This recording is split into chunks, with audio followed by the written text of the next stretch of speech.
Dead time is worse than dead miles. Not always, but on the whole. And this is why I work it out. If you finish your first job and you're sitting there and you haven't got one lined up, sometimes you're lucky. Sometimes you can go, one comes up in 5 minutes, 10 minutes, it's round the corner, fantastic. You think, oh, there's one on there, oh, it's a way to pick it up. Oh, there's one on there, oh, it's a way to pick it up. I'll wait, I'll hang on.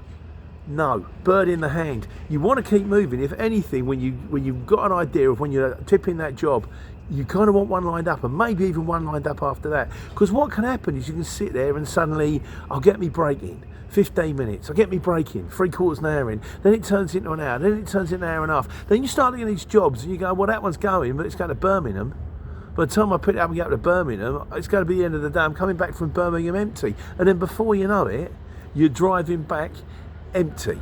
Now, we do have to be wary at the moment, particularly with everything that's going on in the world, with the price of diesel's gone a bit loopy, so you want to try and keep your dead miles to a minimum, but not at the expense of not getting work in. Because if the wheels ain't turning, you ain't earning.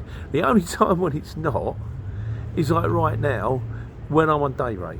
Now, I've been sitting outside this gate for 3/4 of an hour. I've rung the guy, I've texted the guy, I've spoken to a guy who's come out with a beard who says we can't even get you in until we've done the induction, but I'm on day rate. And I'm on day rate for 2 days.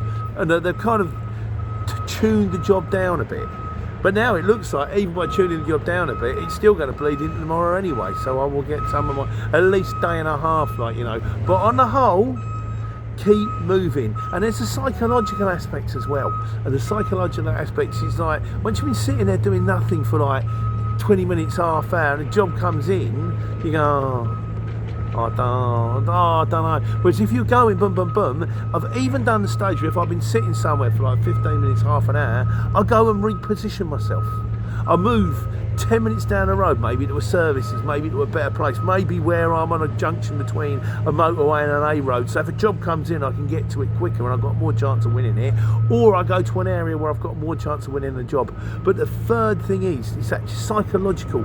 I am still working, I'm still running. But on a whole, if you can keep moving, I find it's better than sitting there and waiting. And sometimes you get lucky, more often than not you don't. And I find moving is the best way to take care and take money.